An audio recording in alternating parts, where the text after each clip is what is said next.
सर्दियों में अगर आप गुड़हल के पौधे पर कुछ होममेड फर्टिलाइज़र का इस्तेमाल करते हैं तो पौधों की ग्रोथ भी अच्छी होगी और पौधे की पत्तियां भी पीली होकर नहीं गिरेंगी और कलियां भी सूख कर नहीं गिरेंगी, अच्छी कलियां भी आएंगी और फूल भी बनेंगे। सर्दियों में भी आपका पौधा फूलों और कलियों से भरा रहेगा। नमस्कार दोस्तों, वंदना गार्डन में आप सबका स्वागत है। सर्दियों में हमें अपने गुड़हल के प्लांट पर इस फर्टिलाइज़र का इस्तेमाल ज़रूर करना है उनकी अच्छी ग्रोथ के लिए, लेकिन इसके साथ ही हमें कुछ बातों का ध्यान रखना है जिससे हमारे पौधों की ग्रोथ अच्छी हो। सर्दियों में सभी पौधों की ग्रोथ थोड़ा सा स्लो हो जाती है। इन दिनों हमारे यहाँ तो बहुत ज़्यादा कोहरा पड़ रहा है, धूप बहुत कम निकलती है। आप अपने पौधों को थोड़ा सा सर्दी से बचाने के लिए वहाँ पर रखें। यहाँ पर कम से कम 3 से 4 घंटे की धूप तो ज़रूर आती ही हो। मेरा गार्डन छत पर बना है, यहाँ पर पूरा दिन की धूप रहती है, लेकिन इन दिनों तो धूप निकल ही नहीं रही, जिसका असर हमारे पौधों पर बहुत ही ज़्यादा देखने को मिल रहा है। आपको अपने पौधों को कोहरे से बचा के रखना चाहिए। ज़्यादा सर्दी और कोहरा होने की वजह से कुछ कलियां इस तरह से बिना खिले ही मुरझा रही हैं, तो इस तरह से मुरझा चुकी कलियों को और फूलों को आपको निकाल देना है। अगर आप इन मुरझा चुकी कलियों को नहीं निकालते तो इससे हमारे पौधों को फंगस लगने का डर होता है, क्योंकि धीरे धीरे इन सूख चुके फूलों में और कलियों में फंगस लगने लगती है। और सर्दियों में जो अगला काम आपको अपने पौधों पर करना है वो ये है कि पौधों में वाटरिंग बहुत कम कर दें। गमले की मिट्टी की गुड़ाई करके देखें 2 इंच तक। अगर गमले की मिट्टी सूखी है तभी वाटरिंग करें, अगर मिट्टी गीली है तो वाटरिंग ना करें। और इन दिनों आपको अपने गमले की मिट्टी की हर हफ्ता 10 दिन में गुड़ाई करते रहना है, ताकि अगर गमले की मिट्टी गीली है तो वो सूख जाएगी। अगर हमारे गमले की मिट्टी लगातार गीली बनी रहेगी तो उससे हमारे पौधे की रूट को फंगस लगने का डर होता है, जिससे हमारे पौधे की रूट सड़ जाती है और हमारा पौधा मर भी सकता है, धूप निकले या ना निकले। अगर आप लगातार अपने गमले की मिट्टी की गुड़ाई करते रहते हैं तो उससे एक तो गमले में मिट्टी जमती नहीं और दूसरा पौधे की रूट तक एयर भी पहुंचती रहती है। इस समय बहुत ज़्यादा सर्दी पड़ रही है, तो जो फर्टिलाइज़र हमारे इस पौधे के लिए सबसे ज़रूरी है वो है ये पोटाश। ये फर्टिलाइज़र आपको इस तरह दानेदार भी मिल जाती है और पाउडर फॉर्म में भी। इस फर्टिलाइज़र का 1 चम्मच एक गमले में काफ़ी है। इस समय हमारे गुड़हल के पौधे के लिए पोटाश बहुत ज़्यादा ज़रूरी होती है, पौधे पर कलियां आने के लिए और कलियों को फूल में कन्वर्ट होने के लिए। इससे फूल का जो साइज है वो भी बड़ा होता है और कलियां भी मुरझाती नहीं और ना ही कलियां सूखकर गिरती हैं और ना ही हमारे गुड़हल के प्लांट की पत्तियां पीली होकर गिरेंगी।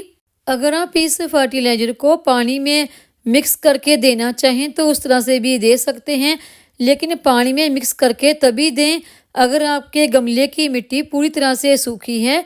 सर्दी की वजह से मिट्टी गीली है तो इसलिए मैंने इसे ड्राई फॉर्म में ही इस्तेमाल किया है। इस फर्टिलाइज़र को आप महीने में 1 बार अपने पौधों पर इस्तेमाल कर सकते हैं। सर्दियों में आप अपने पौधों पर किसी ना किसी फंगीसाइड का महीने में 1 बार इस्तेमाल ज़रूर करें। फंगीसाइड को आप इस तरह ड्राई फॉर्म में और लिक्विड दोनों तरह से ही इस्तेमाल कर सकते हैं। अगर आपके गमले की मिट्टी गीली है तो उसमें 1 चम्मच आप फंगीसाइड का इस तरह से डालकर मिक्स कर सकते हैं।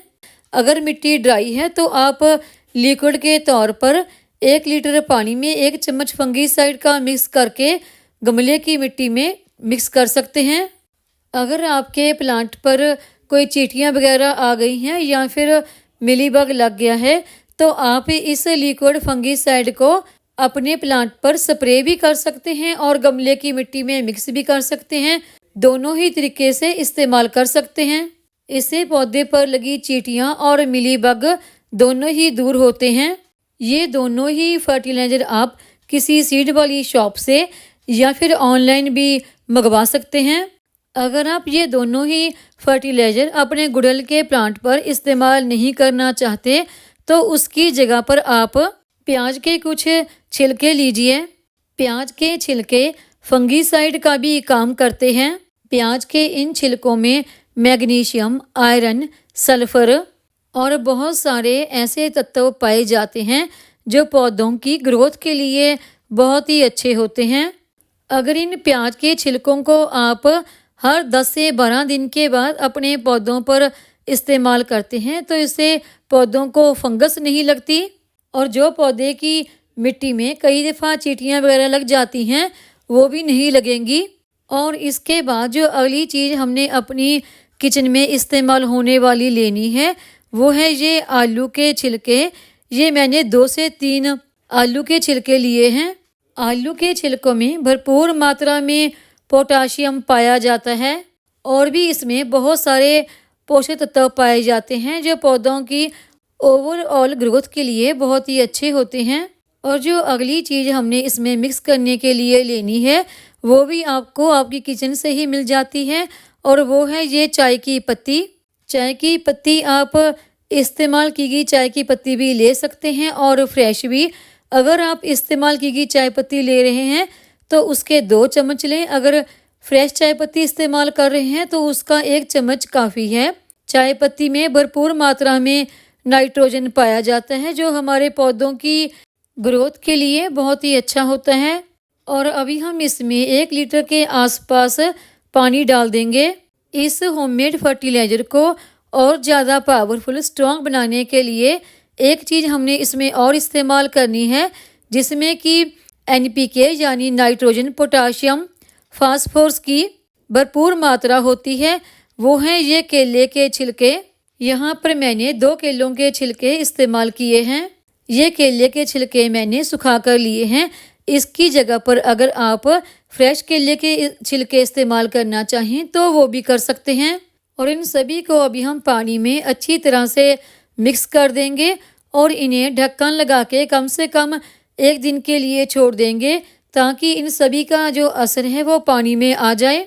अगर आप इस फर्टिलाइज़र को अपने बहुत सारे पौधों पर इस्तेमाल करना चाहते हैं तो सभी छिलकों की मात्रा बढ़ा भी सकते हैं, लेकिन मैंने यहाँ पर 2 आलू के छिलके, 2 प्याज के छिलके और 2 केले के छिलके और 1 चम्मच चाय पत्ती का इस्तेमाल किया है। इस फर्टिलाइज़र को रखे हुए 1 दिन बीत चुका है और ये देखिए फर्टिलाइज़र बनकर तैयार हो गई है। सारे ही छिलकों का असर पानी में आ गया है और पानी का कलर भी चेंज हो गया है। इस फर्टिलाइज़र को हमने इसी तरह से इस्तेमाल नहीं करना। इस्तेमाल करने से पहले इसे एक छलनी की हेल्प से छान लेंगे। इस फर्टिलाइज़र को हमने कभी भी छाने बिना इस्तेमाल नहीं करना। इससे पौधों को फंगस लगने का डर होता है। छान लेने के बाद ये हमारी फर्टिलाइज़र तैयार हो गई है। इस फर्टिलाइज़र को हमने इसी तरह से इस्तेमाल नहीं करना, इसे पानी में डिल्यूट करके ही इस्तेमाल करेंगे। जितनी ये हमारी फर्टिलाइज़र है इससे दुगनी मात्रा में हम इसमें पानी मिक्स कर देंगे। अब इस फर्टिलाइज़र को हमने अपने पौधों पर इस्तेमाल कितना कितना करना है। देखिए अगर आपका गमला छोटा है तो आप 1 गिलास भी इस्तेमाल कर सकते हैं। अगर आपका गमला बड़ा है तो 2 गिलास तक भी इस फर्टिलाइज़र के आप इस्तेमाल कर सकते हैं। अगर आप ज़्यादा मात्रा में भी इस फर्टिलाइज़र का अपने पौधों पर इस्तेमाल करते हैं तो इससे कोई भी नुकसान नहीं होते क्योंकि ये एक ऑर्गेनिक फर्टिलाइज़र है। इस फर्टिलाइज़र को आप हर 10 से 12 दिन के बाद अपने गुड़हल के पौधों पर इस्तेमाल कर सकते हैं।